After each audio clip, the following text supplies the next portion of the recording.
Today's topic is epistemology, trust, and the Bible. I'd like to add a disclaimer at the front to Christians.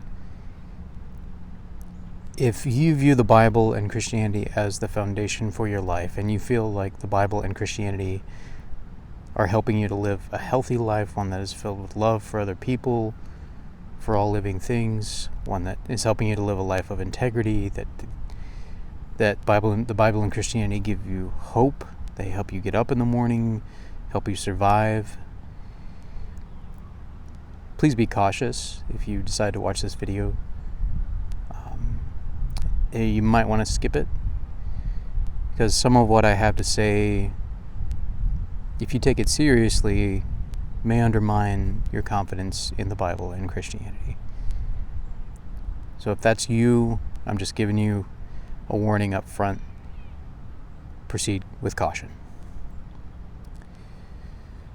For those like me who eventually found too many problems with both the Bible and Christianity, and found that it conflicted not only with my lived experience, but also with my understanding of the world and how it works,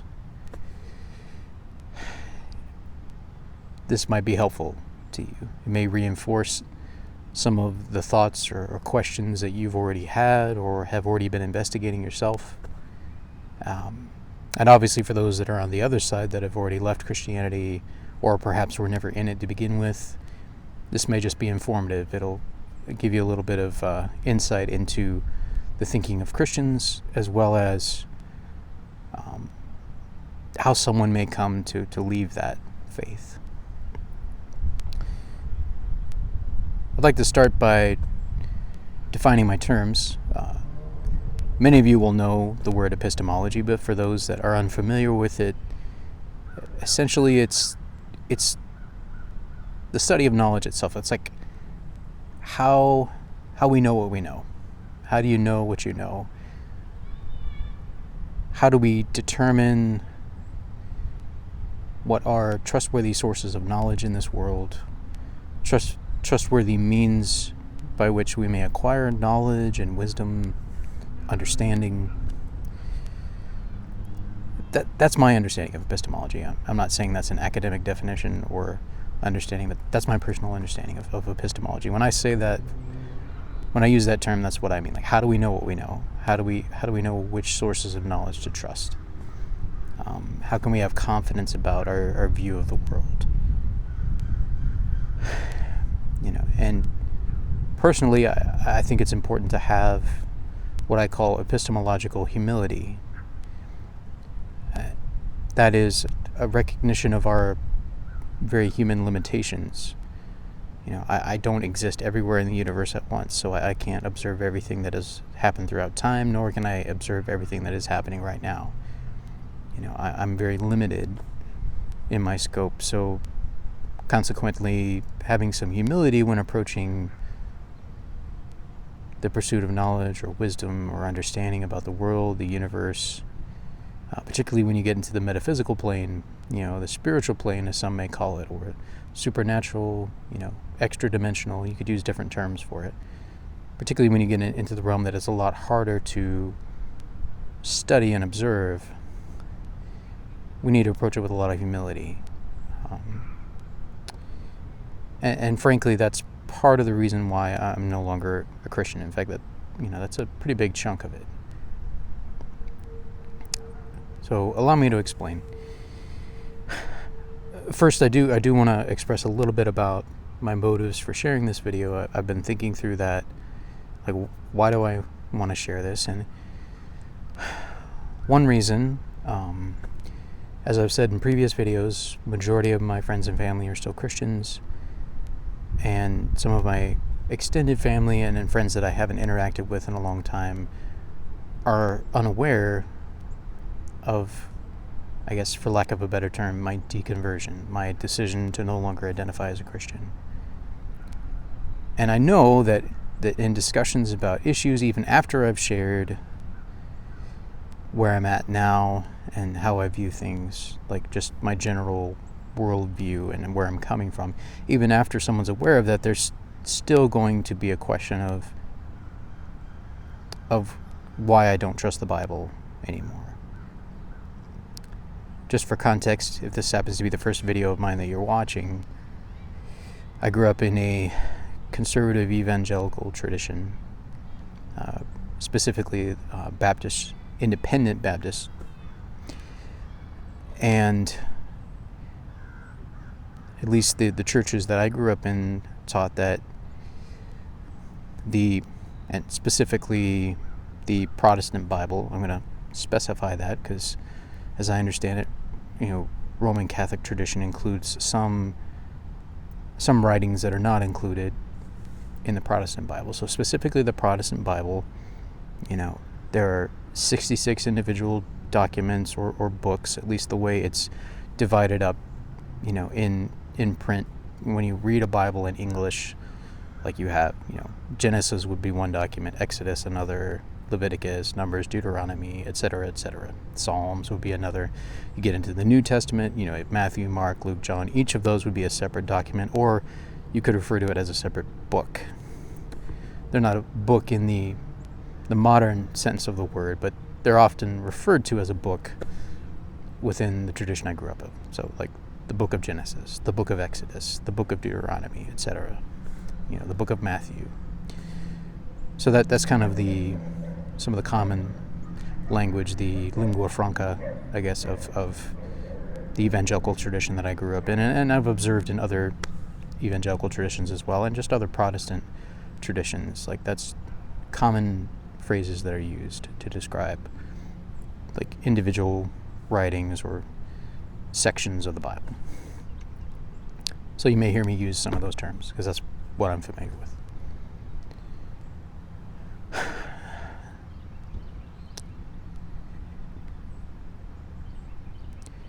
So I know that people are going to ask me, like, why don't you trust the Bible anymore? Because our tradition teaches this is the very Word of God, that the Bible was inspired by God. Now, they would not argue the point that the physical writing, in other words, the beings who put quill to parchment or reed to papyrus, whatever tools they used, the beings that physically wrote down the words that have been passed down and then translated, and then now we have in its current forms, like, those were human beings. You won't hear Christians argue about that point. However, again, in the tradition in which I grew up, they would say that the creator of the universe himself, God himself, oversaw or superseded or controlled or dictated, there's different terms, but he oversaw that process of writing such that he ensured that everything they wrote was accurate and true. So, for instance, you will see this in a number of the prophetic books, such as Jeremiah, Isaiah, Ezekiel, etc. You will see sections where they will directly quote Yahweh. They will directly quote God. They will say, "Thus says Yahweh," the name of God. "Thus says the Lord." You will probably see it translated in English. "Thus says the Lord." And then, typically in our modern English Protestant Bibles, you will see quotation marks, because that's modern grammar. They didn't have quotation marks in ancient Hebrew, as far as I know. And I have taken a year of Hebrew in college. I know a little bit. I'm not an expert, but as far as I know, they did not have quotation marks, nor did they have punctuation. So that does make translation difficult, but as best they could tell, that, when it's prefaced by "thus," God says this, and then then you lay out the quote, and ostensibly, at least the writer is claiming these are the very words of Yahweh.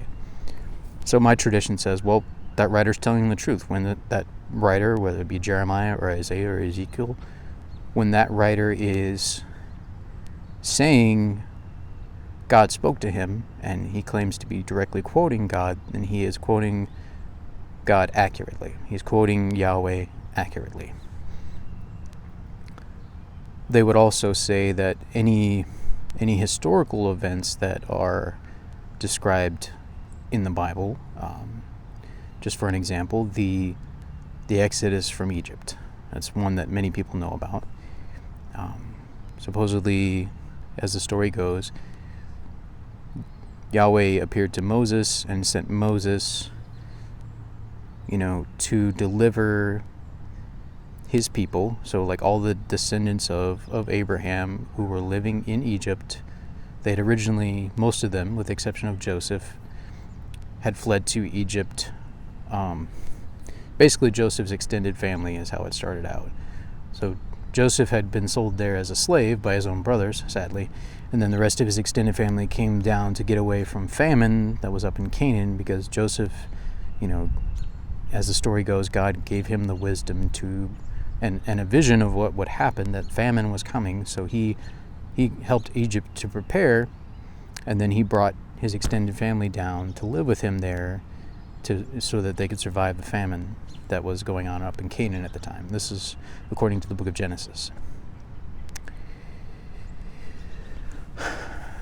So, this account that then, as the Bible lays it out, 400 years pass, multiple generations of Israelites, and from the original number of, I think it was 70, it was Joseph and his family, and then his extended family, his fathers, his brothers, their kids, etc. From about 70 people, the descendants of Abraham, later came to be known as the Jews or the Israelites, they grew into a people group of over 1 million.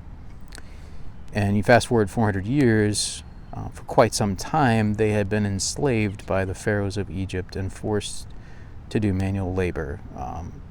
I would assume the implication is for building projects, such as maybe one of the pyramids, or just assorted needs. But essentially, they were slaves. They were forced into labor. Now, they were provided food and shelter, just as slaves in modern times have been, because you have to feed and clothe your workforce. Even if you claim to own them as property, you want to take care of your property, right? So ostensibly, the Jews were enslaved in Egypt for 400 years, or the better part of 400 years. And then God sent Moses in, and if you follow the biblical timeline, estimate of that is maybe around 1200 BC, roughly. Moses comes in, and God, working through Moses and Aaron, delivers his people from Egyptian slavery, and then they leave en masse, start to cross the Sinai Peninsula, heading towards Israel.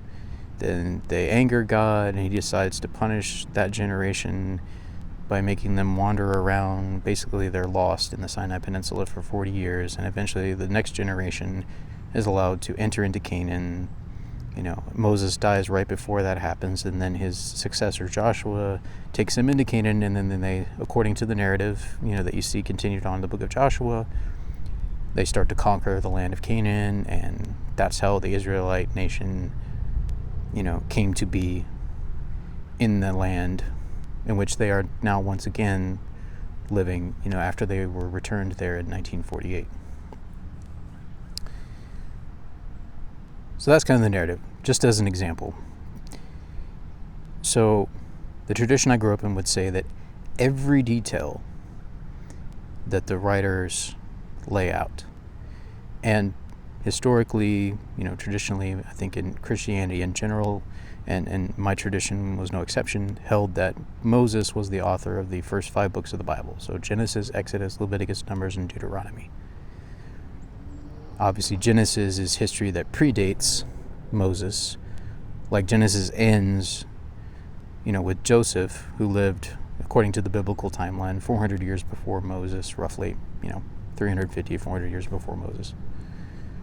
Somewhere in that range. But he lived hundreds of years before, so Moses is writing history that has gone on before, including all the way back to the beginning of the universe, which the assumption is God gave him secret knowledge of, how the universe began. That's what my tradition would have taught. So let's transition to Moses, because I want to use Moses as an example of epistemology applied to the study of the Bible, and how I myself have tried to determine whether this book is trustworthy, whether it's a trustworthy source of knowledge, as well as how likely it is that this book actually came from the creator of the universe. So, a good chunk of the first 5 books of the Bible contain what is commonly known as the Mosaic Law. These were laws that ostensibly, again, as according to the biblical accounts, which once again tradition says were written by Moses himself, maybe with a little bit of editing added at the very end, because it also recounts his death at the end of Deuteronomy, so one would assume he didn't write that, someone else added it.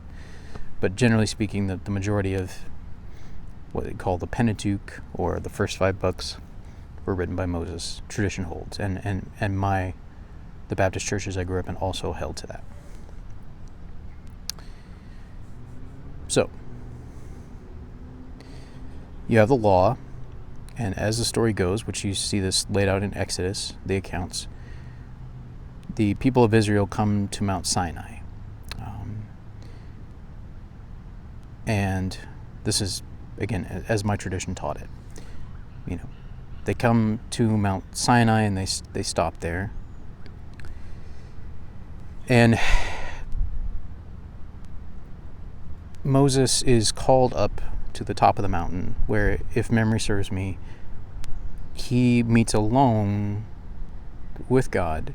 Like, it's not the fullness of God's presence, because I think the Bible says that would have killed Moses, but it's more of God, like it's God visually showing himself to Moses in a way that he perhaps had never done to anybody, at least since Adam and Eve, possibly Abraham, but he's showing Moses his presence. And I think the implication is, and I believe my tradition would have taught this, is audibly speaking to Moses up here on the mountain, such that I assume if other people were there right next to Moses in that area, they would have heard what God said. But as the story goes, Moses went up by himself, so he's up there on the top of the mountain. I believe Joshua may have been somewhere nearby, but he was not up there with Moses. So Moses is up here on the top of the mountain by himself with God. And during that time period, supposedly God gives Moses the law. And my tradition taught that God gave Moses all of the law, like every single decree that and legal opinion, if you will, that you see in the book of Exodus, Leviticus, and then Deuteronomy, which is supposed to be a collection of several sermons, essentially, given by Moses, where he is reiterating the law, he's reviewing the law with the people, I think shortly before his death. But you have kind of what you would call the Mosaic code, if you will, the legal code. You find most of that in Exodus and Leviticus. I don't remember how much of it is in Numbers as well, but I know the majority of it, like the clearest outline of the legal ordinances and opinions, etc., are in Exodus and Leviticus. So supposedly God gave that to Moses while he was up on the top of the mountain, right? And I assume either Moses wrote it down right there, sort of like a secretary in a sense, where God is dictating to him, or he wrote it down after he came off the mountain. I think tradition might hold that he wrote it down first. He at least wrote down the 10 Commandments, because he's like holding those tablets when he comes off the mountain, as the story goes. So he at least wrote those down. I don't know the exact timetable, when he is supposed to have written down the rest of it, but the idea is that God gave it to him, that these are laws from God, and that those laws then become you have to forgive me, my back's bothering me a bit. Those laws then become a part of a covenant that Yahweh makes with the people of Israel. He says, hey, you're about to go into this land that I've promised you. I've promised that you will be able to conquer this land. You'll be able to conquer the people in this land. I will give them all into your hand. I'm going to give their property to you, their land, etc. And when you go into that land, and you set up your nation, these are the laws by which I want you to govern yourselves. So Moses comes down the mountain. He writes this down. Whatever the timetable of that writing is, he wrote it down. He claims it's from God. Many Christians throughout the centuries have believed that. My tradition was no exception. So this is from God. It's God's law. And you see this in Psalm 119 is kind of a classic example of someone and from a later generation. I think tradition holds that King David wrote that. I'm not totally sure. But the psalmist in Psalm 119 is just going on and on about how beautiful and how perfect these laws are. He's like, I think about them day and night. I meditate on them all the time, when I'm standing, when I'm sitting, when I'm walking by the way. I tell other people about them. I do my best to follow them, etc. So it's an ode to these perfect laws, from his perspective that Yahweh gave to Moses. So that was to be the legal system for this newly formed nation of Israel. And they made a covenant with Yahweh. He said, if you keep these laws, here's all the blessings I will give you, which basically amounts to, I will give you the land. I will give you freedom from diseases that you had while you were in Egypt. I will give you many children and descendants, et cetera, et cetera. In some ways a reiteration of the blessings he promised to Abraham, again, according to the Genesis accounts. So that's part of that contract there. So you have the law, and then I would assume, I haven't heard too many people speculate about the timetable of this, but I would assume at some point, either in that 40 years of wandering in the wilderness, or while he was on Mount Sinai, which the people remained in that region for a year. I think Moses was on the top of the mountain only for 40 days, but the people remained there for a year, and supposedly during that time period, God is instructing them and preparing them, etc. As the story goes. Now, and then ostensibly God would have given him secret knowledge about the beginnings of the universe as well, about the stories of Adam and Eve, because obviously, now some of those obviously could have been passed down if Adam and Eve were indeed the first humans, and certainly they, through oral tradition, could have passed down those stories, that contains its own problems, because as we observe normal human behavior, oral tradition and oral history is not, if you're wanting to maintain accuracy of transmission over centuries, oral transmission is one of the least reliable methods. Even within one or two generations, you have changes and you have embellishments or edits, and that happens much more easily with oral tradition than it does with written. But the law, was a written tradition. Moses, and perhaps he had some help, wrote these things down. And again, the claim is they came from God. So, if you're looking at this epistemologically, there's some problems here. So, number one, you have Moses being the only person who heard these laws. He's claiming they came from God, but he was the only witness to that. No one else witnessed it. Joshua wasn't there with him when the laws were actually being given, as I understand the story. I could be getting some of the details wrong, but that's my understanding, that Joshua was not up there with him. It was just Moses who was being given these laws. So Moses is the only one up there. So he comes down and he claims, hey, I've been given these laws by God, and they're binding on all of us, and we need to make a covenant with him to abide by these laws. So think about this just from a human perspective.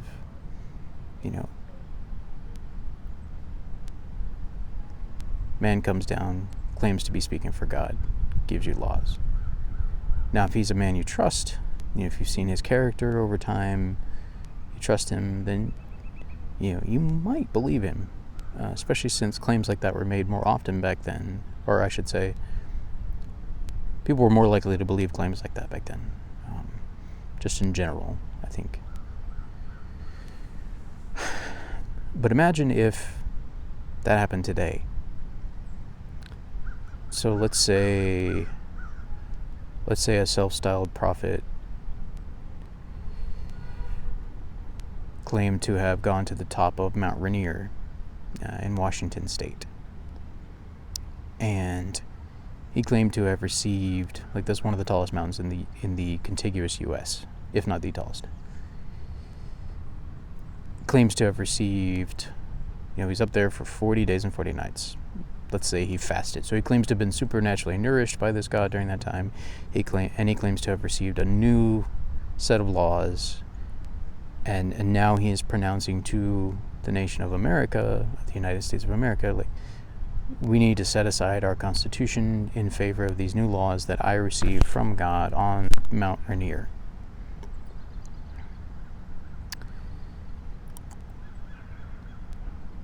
Now, let's say this was a public figure.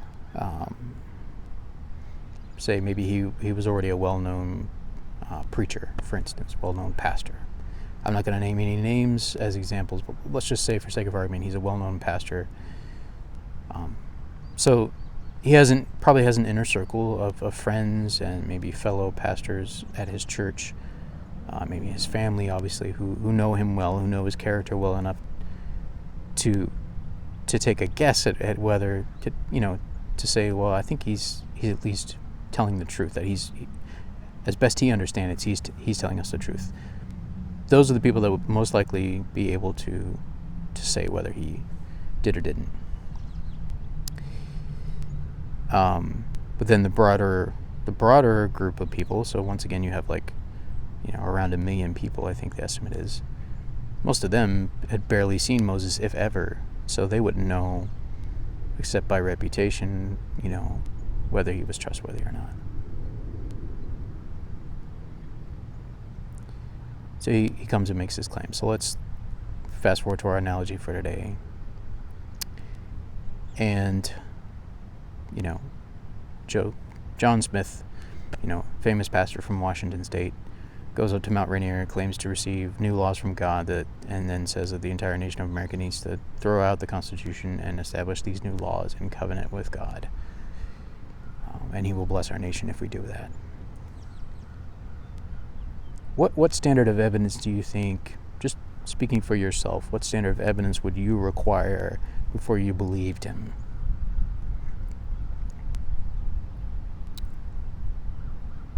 Quite a bit, I would imagine. Now, let's put this further in context. Let's say that the only account of what happened up on that mountain and the events following it, the only historical account of those events were written by that man himself, the one who claims to have received the laws from God. And you might have one other account that's potentially written by his successor, Joshua.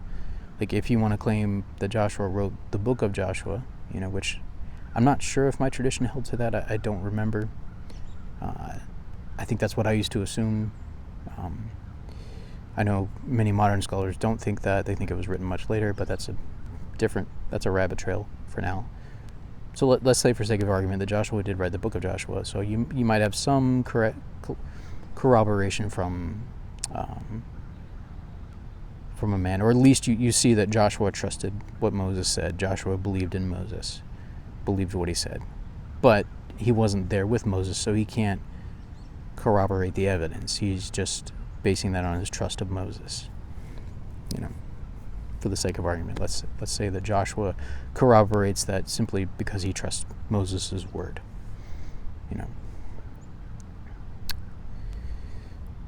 So now let's say that the person who wrote, the primary account there is the very same one who claims to have been up on the mountain with God and nobody else there to witness it.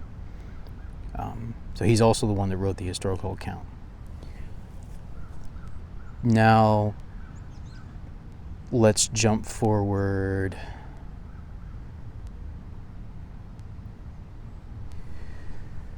So let's bring that back to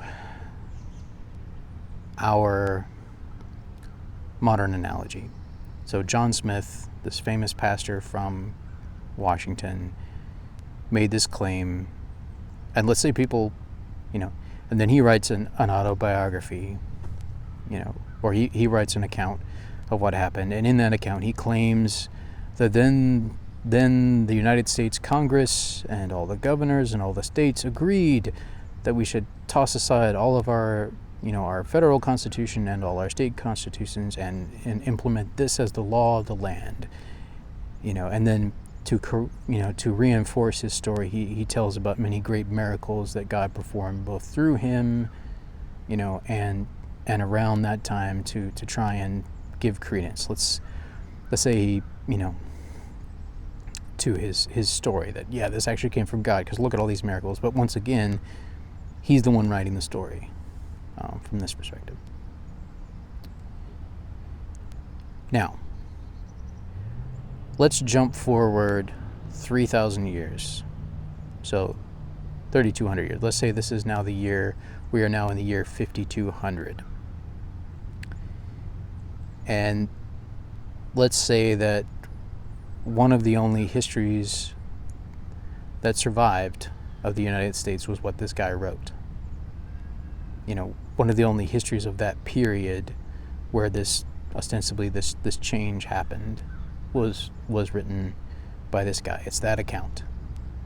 And we don't have a lot of other accounts, or very few, that can dispute what this man claims happened. So once again, remember, he's the one who claims to receive a message from God, but there was no one there to observe it.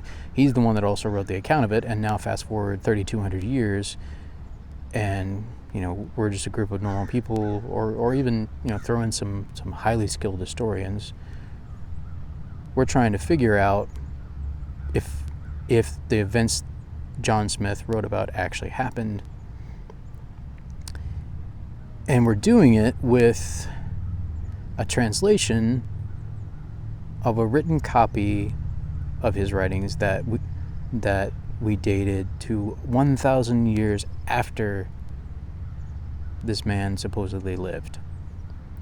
So this is 2021. So the oldest, so we're living, as this group of historians, we're living in the year 5,200. And the newest, the most, the oldest copy we have, the oldest complete copy we have of John Smith's writings about what happened on Mount Rainier and the laws he was given from God, the oldest copy we have was physically written down 1,000 years after these events supposedly took place. So just think about the problems inherent in that. We would have no way of determining how much editing or embellishing or changing may have occurred, or additions or insertions. It would be very difficult to determine that, because we don't have the original. The only thing we have is a copy, that was physically written down, we think 1,000 years after this guy actually lived and supposedly wrote down the first account. And based on that level of evidence, we are supposed to then accept that not only were those laws, that the ethical standards, the moral character of those laws, the ethics that you see borne out, in those laws, and what they say about the character of God, that is an accurate representation of what God is really like. Not to mention, believing that God actually gave those laws to John Smith. Again, this is using an analogy. Well, in reality, that's the level of evidence we have for the claims that that the law of Moses was actually given to Moses by God. Because as I understand it, and any of you who are scholars out there, please correct me if I'm wrong, but as I understand it, the oldest complete copy we have of the Pentateuch is from the Dead Sea Scrolls, which, as best archaeologists can tell, date to about 200 BC. So roughly 1,000 years after Moses supposedly lived and breathed and walked this earth and wrote down, if indeed he's the one that is supposed to have written down these accounts. The oldest copy we have is from 1,000 years later. So we don't have the originals. The oldest copy we have is 1,000 years later. So we have no way of knowing what editing may have been done in the interim. We have no way of knowing whether someone just made the whole damn thing up in the interim. Not to mention, even if there was an original account written by Moses, how many insertions were made, how much editing was done. It's and that basically is where the discipline of modern source criticism comes in. They're trying to figure out, how can we determine as best we can tell who the original authors were, how much editing was done, were there any insertions made, were multiple sources combined to make, they're trying to figure that out. And it's not easy. It's this massive puzzle, and many of the pieces are missing.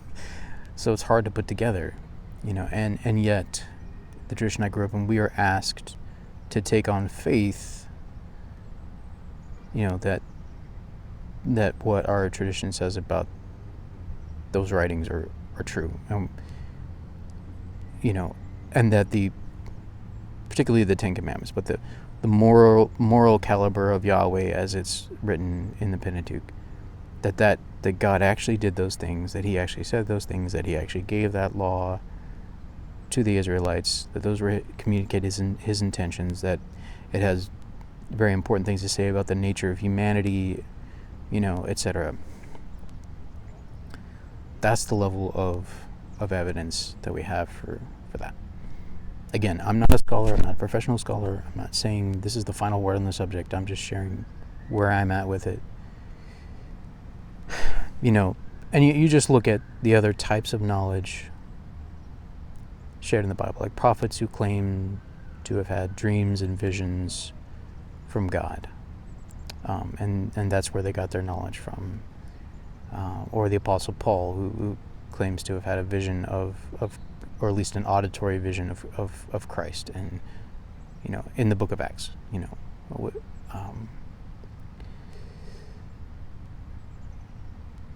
so you get and that's not even getting into whether the historical events outlined in the scriptures have archaeological evidence to support them. Some do, some don't, from what I have learned.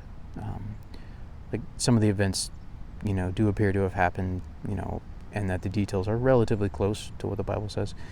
Others, they have either found contradictory evidence that demonstrates that it's not even close to the way the Bible accounts it, or they just haven't found any evidence yet, even though they've been searching for almost 200 years now.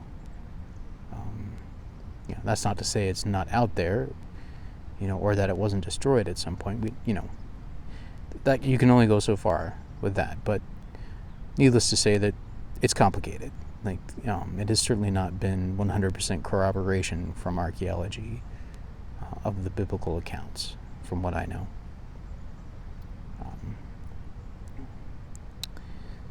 Anyway, that's another line of evidence. But to me, it's more of the nature of these sources of knowledge. So it's usually written, it's claims made by either powerful men or men who are associates of powerful men, or attached, patrons of receiving patronage from powerful men. So that right there would lead one to question some of their motives, is this a king trying to consolidate his power, which many scholars have postulated that may be the motivation behind some of the biblical writings, that a king of Israel at that time was trying to consolidate his power. So he may have enlisted the help of some scribes or prophets, to help reinforce certain teachings that he wanted made known. Like, that's a possibility. And obviously we can't go back in time and observe these people and speculate about their motives. We can only work with the text as we have it, and speculate about what their motives may or may not have been. Some of them come out and tell you what they are, and they claim to be speaking for God. But what I've realized is, as I've tried to look at the Bible as if I were an outsider to it, I've realized that I would be skeptical of anyone making such a claim today, to have that kind of divine secret knowledge. I would be skeptical of anyone who went up the top of a mountain for 40 days and claimed to receive a binding moral code that needs to replace all other moral codes, and by which, every moral code on the planet needs to be conformed to. Like, I would be very skeptical of someone making that claim, particularly if he was the only one there to witness it. No one else heard these things from God. It was just this one dude. And it was someone who was already in a position of leadership and power, like Moses was at that time. Again, according to the accounts, which he supposedly wrote himself. So I've just had to ask myself questions. It's like, why should I take these men's word for it? Like, if Moses actually wrote the Pentateuch, which again there's a lot of debate over, but if he did, why should I take his word for it? What do I know about this man that would lead me to believe he's that trustworthy? Because that is an extraordinary claim, one that, if you're to corroborate it, requires extraordinary evidence. And I can't jump in a time machine and go back 3,200 years and get to know this guy and see how trustworthy he is. And I would want to know this guy like the back of my hand. If he's making a claim like that, and I have to decide whether I trust him or not. I don't want to just be like somebody watching a public figure from a distance. No, I want to be like Joshua, like this guy's secondhand man, or who's with him all the time, and even Joshua hadn't known Moses that long, I don't think. Different point. Or the prophets who are claiming to speak directly for God. Again, I'm not saying it's impossible. I'm not even saying that they were trying to lie necessarily. But, like, you rewind back to that time period, you think about the knowledge humans had of the universe. We didn't have a scientific understanding of what the brain does during hallucinations, for instance. So they, very reasonably so, would have thought that was communication from the gods. Or perhaps a demon of some sort, trying to influence you. Some kind of spiritual or supernatural or extra-dimensional being, that would have been their first thought. And honestly, you still see that among people today. Even with all of our advancements in knowledge and understanding of the universe, you still see, I've done it myself. I was taught that demons are real. There were times where I felt weird, or I felt what seemed like an evil presence, and I was like, is there a demon nearby? Again, I'm not saying it's impossible that such beings exist, but there needs to be some pretty firm evidence if you're going to believe something beyond what we can corroborate with normal means, with our normal observational skills. At best we can only speculate about something that at this point we don't have the technology to either falsify or corroborate. At best we can only speculate. There's where the epistemological humility comes in again. So I've had to ask myself, like, what would be reasonable to place more trust in? Like, let's say, just use an example, scientific consensus on a particular issue.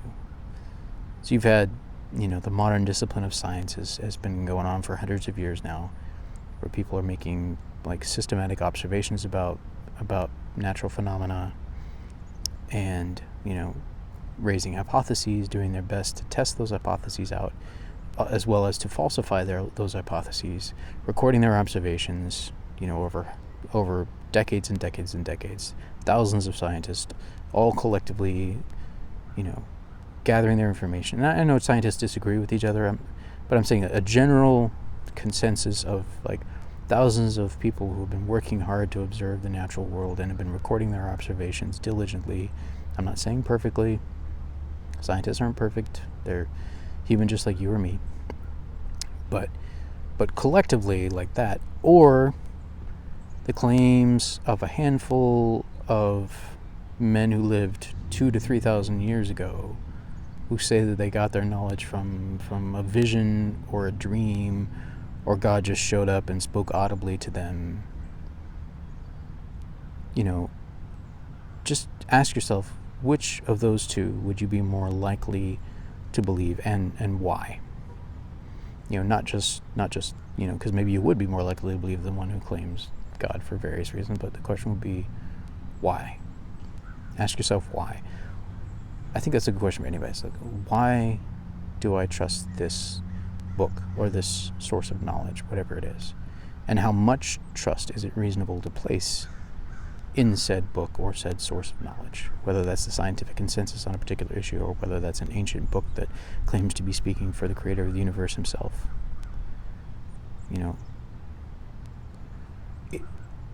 How much trust is it reasonable to place in this source of knowledge? And is it reasonable to believe the claims that are made? For me, where I'm at right now, I say, I'm not saying it's impossible that the Bible is the Word of God. I just think it's unlikely, given the amount of evidence we have, as well as, and this is another line of evidence, but just looking at, even if you take the quotes at face value, like saying they're speaking for God, or the actions of God at face value in the Bible, then evaluating the character and the psychology of that being, and asking yourself, does he act more like you would expect a being so powerful and so intelligent that he was able to create the entire universe with a thought or a word, and has the power and intelligence to maintain it all these years, however long you think the universe has been around? Is it more likely that being wrote this book, or does it, considering all the surrounding evidence, as well as how God is actually portrayed in the book, how he actually talks and acts and feels, or is it more likely that humans wrote it, and that it just came from the minds of humans, and that's why he acts and thinks more like humans than what you would expect of being so powerful and intelligent that he created the entire universe? And as I've asked myself that question, my answer at this point is it looks more like a product of the minds of men. There isn't any intrinsic value in this that is so astounding that I'm like, wow, this has to be from the creator of the universe. Again, I'm not saying I can prove that the creator of the universe had no involvement in it whatsoever. I don't know. But to claim that it's a perfect representation of his thoughts, his emotions, his actions, his system of beliefs, or his wishes for us, I just think it's unlikely, And that's kind of where I'm living now. I'd rather hold to what I believe is plausible, based on my own experience, which is all I have at the end of the day. My own level of knowledge and experience. That's all I have to work with. So based on what I know about how the world operates, how people act, I think probability is on in this case is on the side of believing this is just a human book, and it's it's unlikely to be any more than that. And it certainly isn't a perfect representation of the creator of the universe, his thoughts or his wishes or his actions. And on a more personal note, I say I hope that it's not, because the God portrayed in that book is not a God I want to follow. So I hope that he's not like that, or she, or it, or some pronoun that we don't even have words for. I hope that the real God, if such a being indeed exists, is better than this, what I see to be a very human, very flawed book.